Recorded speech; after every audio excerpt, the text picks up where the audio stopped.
I'm sorry. నేను నీ మనసుని ఎంతో బాధ పెట్టాను. నువ్వు కాదు, నేనే నిన్ను బాధ పెట్టాను.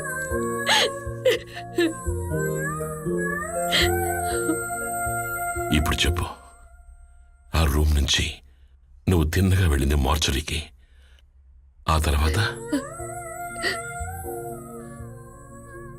అక్కడ ఎక్కడి నుంచో ఒక శబ్దం నన్ను వెతుక్కుంటూ వచ్చింది.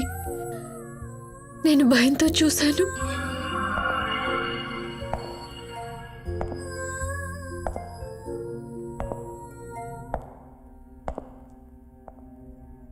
ఏంటి సార్? దేవుడే మనకి అవకాశం ఇచ్చాడనుకుంటాను.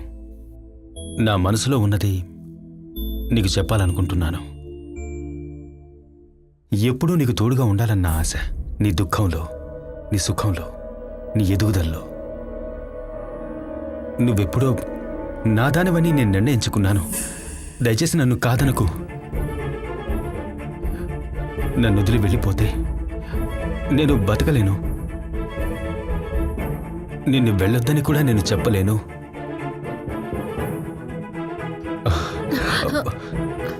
నువ్వెంత దూరంగా వెళ్తున్నా సరే నీకు దగ్గరవ్వాలనే ఉంది. నువ్వు నన్ను వదిలి వెళ్ళిపోయే ముందు ఒక గిఫ్ట్ ని ఖచ్చితంగా ఇచ్చి తీరాల్సిందే. నేను దీనికి ఒప్పుకోను. నా ప్రాణం ఉన్నంత వరకు ఒప్పుకోను. నన్ను వదిలి వెళ్ళిపోకు. నాకు నువ్వు కావాలి. I need you. నాకు నువ్వు కావాలి. I need you. నన్ను కాదనుకో. నన్ను కాదనుకో. రీటా!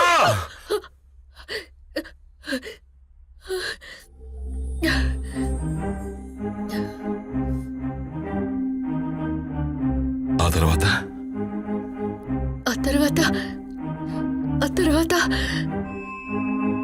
ఏం జరిగిందో తెలీదు. రీటా, ప్లీజ్ గట్టిగా ప్రయత్నించు.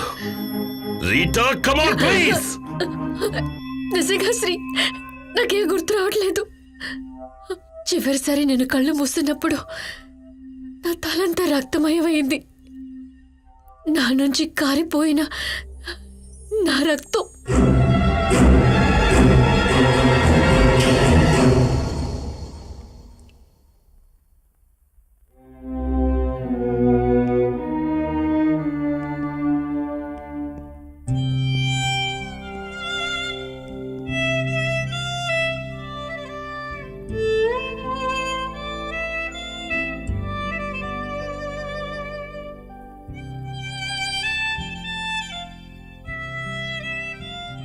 ఈ విషయం పత్రికలో రాయవా?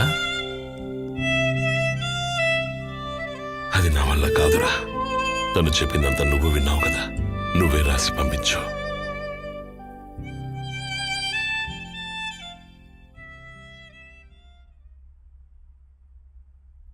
ఒక ప్రత్యేక వార్త. Rita Mathews చంపబడింది.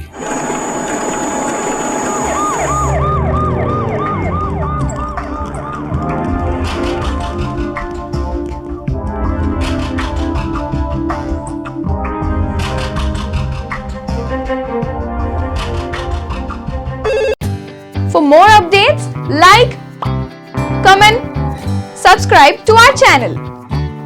Hey darlings, గంటని click చేయడం మర్చిపోకండి.